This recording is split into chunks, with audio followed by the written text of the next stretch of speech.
Melissa and Aaron here, and I don't know if you guys have seen this yet, but it was just sent to us on Facebook, and we felt the need to discuss it with you all because I'm pretty creeped out.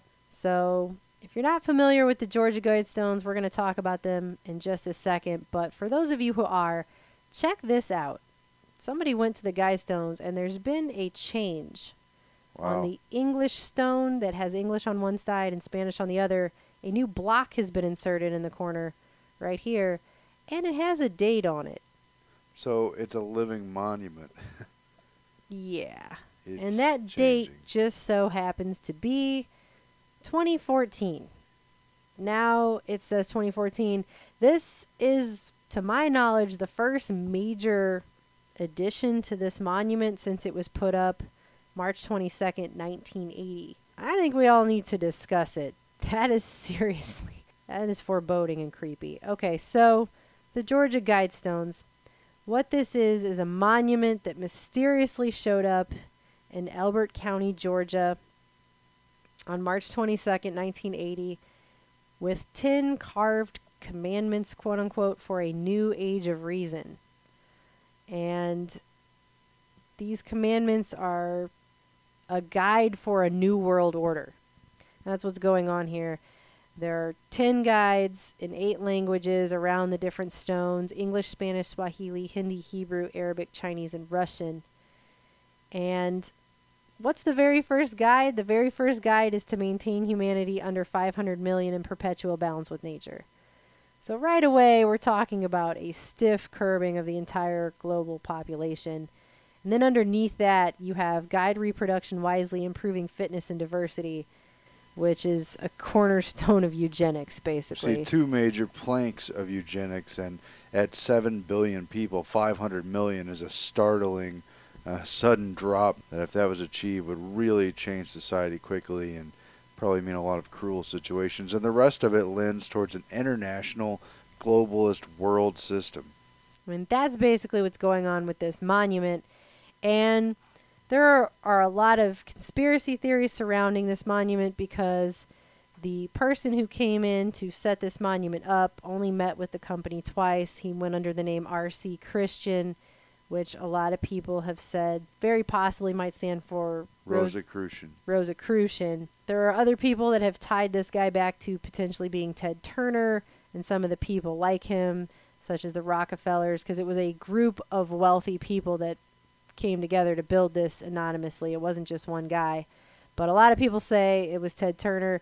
There's some evidence for that, actually, in the guide booklet that came out the year after this was erected, which we're about to get to. But wow, this is very interesting when you consider that the first plank of this says to maintain humanity under 500 million in perpetual balance with nature. And now you have a new block being put in that says 2014. Well, put in some 35 years ago, a lot of its creators might still be alive. It's still a living monument. It's just been changed. And unlike other esoteric monuments that they drew from, used inspiration of, and alluded to a continuity of their secret knowledge, this one spells out certain political aims explicitly. And as you can see, this was a picture that was taken before, and you can even see where the little niche mark was for that square to be cut out to add that block. But anyway, so this is what we're looking at. This is the monument here. The block has been added to the side over here that has English on one side, Spanish on the other. It's on the Babylonian side. This top capstone has Babylonian, Egyptian hieroglyphics, and classical Greek and Sanskrit. So it's over on that side that this thing has been added. And some people have said that the Guidestones are not about giving us information, people living now here. This is actually about a message for people rebuilding in the future. Well, that's actually not true. And the reason I can say that it's not true is because this is the Guidestones official booklet that they put out. There's a whole lengthy explanation in here of what this is about. They say it's a message for us now. And they lay it all out as to what it means, what it's about, how we're supposed to take each one of these guides. I mean, it's all in here. And so this is definitely not a message for some far off day after an Armageddon has taken place and they're trying to rebuild the planet. It's not guides for those people. This is something they want us to do now. And when you come down here to the purpose section of these guidestones, it's made very clear very quickly that these guys aren't joking around. They really do want to curb the population and institute a new world order. It says, in 1980, as these stones were being raised, the most pressing world problem was the need to control human numbers. In recent centuries, technology and abundant fuels have made possible a multiplication of humanity far beyond what is prudent or long sustainable. Controlling our reproduction is urgently needed. It will require major changes in our attitudes and customs. Nearly every nation is now overpopulated in terms of a perpetual balance with nature. We are like a fleet of overcrowded lifeboats confronted with an approaching tempest. We're destroying our farmland. We've grown dangerously dependent on external sources for oil, metals, and other non-renewable resources. Nations such as Japan, Holland, and Haiti are even more seriously overpopulated and therefore in greater jeopardy. And it actually really creeps me out that they specifically mentioned Japan and Haiti, considering the tragedies that have befallen those two. And the use of the life raft metaphor is one of ethically deciding who gets to live or die based on the triage of the lifeboat scenario. If the lifeboat's overcrowded, you've got to make decisions, who to let go if you're running out of food, right? It says, in these circumstances, reproduction is no longer exclusively a personal matter. Society must have a voice and some power of direction in regulating this vital function. The wishes of human couples are important but not paramount. The interests of present society and the welfare of future generations must be given increasing consideration as we develop mechanisms to bring rational control to our childbearing. It is extremely important that every national government develop immediately a considered population policy. The need is urgent. It should take precedence over other problems, even those relating to national defense. Population control is a global problem. The irresponsible childbearing must be discouraged by legal and social pressures. Couples who cannot provide a decent home and support for a child should not produce children to be a burden for their neighbors. I mean, you know what pisses me off about all of this, seriously, is people like Ted Turner and these rich globalists. These people are corporate rapists. And they tell us they've done it for their own good, for all of our own good. Uh-huh. That guy has 5 kids, okay? And I don't care what decade he had them in or how many people there were at this time. He's the guy walking around saying we need to have a one-child policy for 100 years. And that's all I'm doing is trying to fight to help save humanity. We've got to stabilize the population. When I was born, there were so what's wrong with the population? I mean, with too many people. That's why we have global warming. We have global warming because too many people are using too much stuff. We've got to stabilize population. On a voluntary basis, everybody in the world's got to pledge to themselves that 1 or 2 children is it. I think 2 billion is about right. Right, me too. Thank you. Family. Exactly. One-child policy.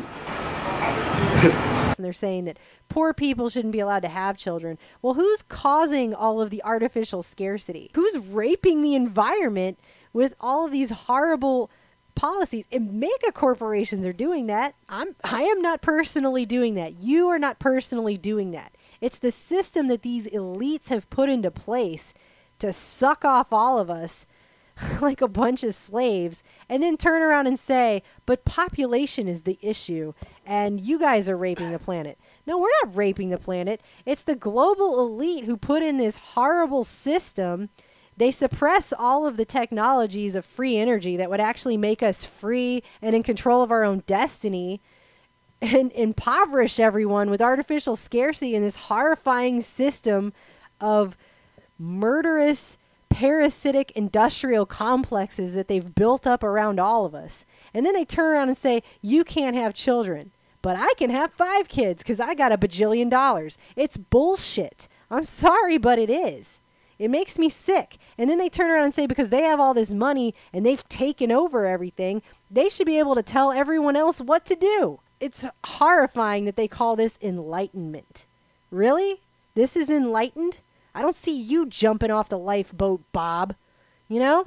So, this is what the Guidestones is. It's a bunch of snobby, rich douchebags trying to tell everyone else how to live and who should die and that they know everything after they've instituted the most horrible system. I mean, think about how enlightened the new age of reason would be if they hadn't suppressed major technological advances from us all. We would have a cleaner earth. We would all be much more free, much more in charge of our own destiny and our own lives. But no, they don't actually really want that. But they do want to apparently kill us all. And for those who don't know, this came out of the classical eugenics era of the late 1800s through the 1920s.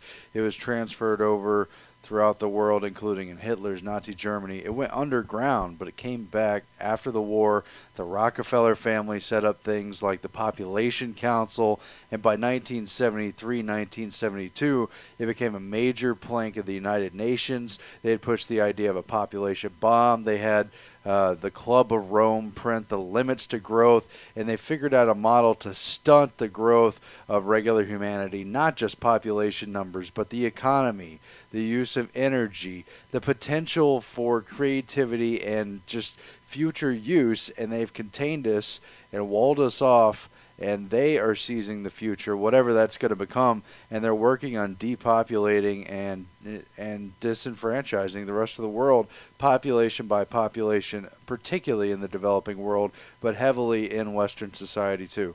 Okay, I skipped over this part earlier, but how the section on the purpose actually begins, the very first sentence of it is, quote, "It is very probable that humanity now possesses the knowledge needed to establish an effective world government." That is how the thing freaking starts, okay? Talking about a one world government. But the problem with that is that this world is being run behind the scenes by a group of elite billionaire psychopaths who have screwed up the world.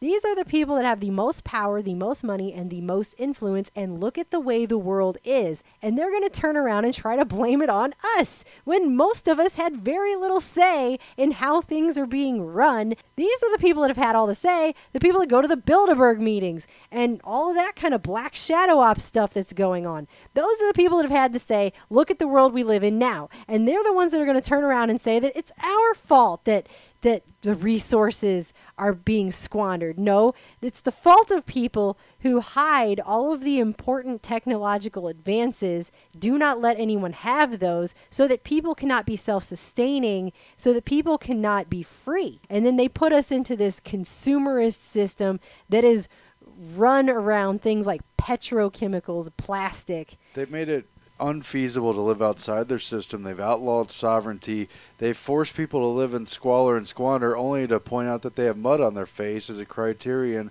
for why they shouldn't be allowed to go into the future, and that those who aren't wanted, which is quite a few people, should be curtailed, squeezed out. And they're going to sit there and make a monument and act like they know everything. It's just, it makes me sick. This is so backwards and one-sided and wrong. It's not enlightened. There's nothing about this that's enlightened. This is just justification for mass murder. That's all it is. That's all it is.